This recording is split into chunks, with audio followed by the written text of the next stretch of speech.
Ahora vamos a hablar de la regulación entre la glucogenólisis y la glucogenogénesis.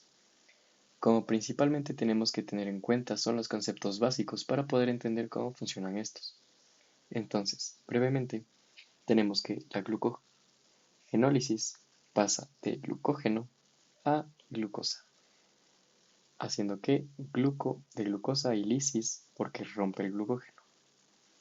Y tenemos la glucogenogénesis, que pasa de glucosa a formar glucógeno. Ahora, las hormonas principales en la glucogenólisis tenemos que es el glucagón y en la glucogenogénesis tenemos que es la insulina. Como enzimas principales, en la glucogenólisis tenemos nuestra glucógeno fosforilasa que le habíamos hablado en videos anteriores y en la glucogenogénesis tenemos la glucogenosintasa que igual estábamos hablando en videos anteriores.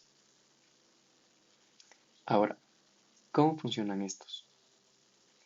Nosotros tenemos que, por ejemplo, el glucagón y la adrenalina van a unirse a un receptor de membrana, que es unida a proteínas G para ser segundos mensajeros. Eso no es tema de ahora, pero básicamente es solo que se unen al receptor y estos van a unirse, por ejemplo, a la adenilciclasa y mediante el ATP van a formar AMP cíclico. El AMP cíclico es el segundo mensajero. ¿Y qué mensaje va a llevar? A que tiene que fosforilar eh, nuestra glucogenofosforilasa. ¿Por qué? Porque nuestro cuerpo nos está diciendo básicamente que en este caso, por ejemplo, tenemos una baja de insulina, pero una alza de glucagón y una baja de glucosa. Entonces nosotros necesitamos la glucosa en sangre. ¿Y cómo lo hacemos? Rompiendo el glucógeno para formar glucosa y que esta glucosa pase a nuestros vasos sanguíneos.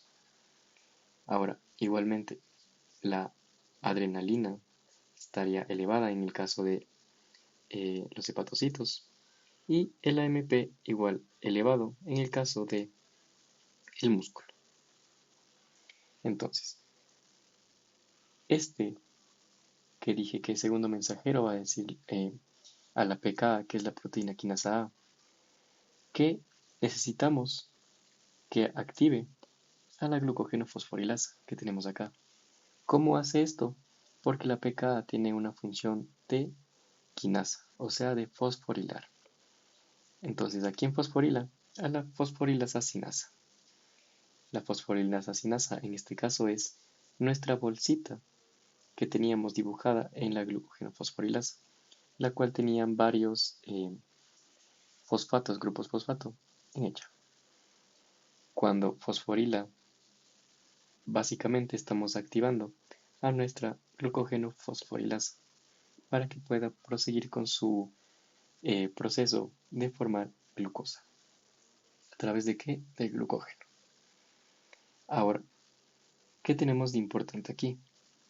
El AMP cíclico va a tener una enzima importante que es un inhibidor. Así es su nombre. Inhibidor. ¿Y para qué funciona? Para inhibir a la fosfatasa, que ya la vamos a hablar ahorita. Pero antes, tenemos que tener en cuenta que la fosforilasa sinasa va a hacer que va a inhibir a la glucogenosintasa. ¿Por qué? Porque estas dos tienen que ser contrarias. Si una está activa, otra tiene que estar inactiva. Entonces, la glucogenofosforilasa, en este caso, estaría activa. Por ende, la fosforilasa sinasa va a inactivar o inhibir a la glucogenosintasa. Ahora hablemos en la parte de glucogenogénesis. Perdón. Tenemos igual nuestra adenilciclasa, nuestro ATP y el AMP cíclico. Aquí nuestra hormona principal de la glucogenogénesis era la insulina. ¿Qué va a hacer la insulina? Inhibir al AMP cíclico. Estas rayas significan que inhibe. Por ende, cuando inhibe al AMP cíclico, no va a hacer que la PK fosforile a su glucogenofosforilasa. haciendo que ésta esté inactiva y esta puede estar activa.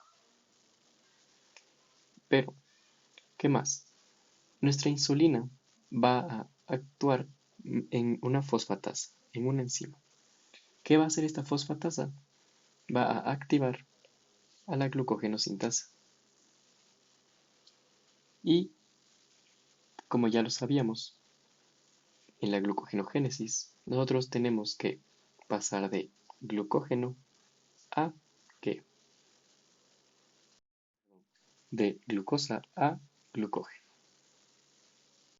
Entonces, ¿cómo actuaba el inhibidor en la parte de la glucogenólisis? Teníamos que el AMP cíclico se unía al inhibidor y este inhibía, como dice su nombre, a la fosfatasa. Como inhibe a la fosfatasa, que es la que activa a la glucogenosintasa, pues la inactiva. Y así es básicamente como se regula la glucogenogénesis y la glucogenólisis. Aquí tenemos igual un apartado que nos dice cuándo actúa cada cosa.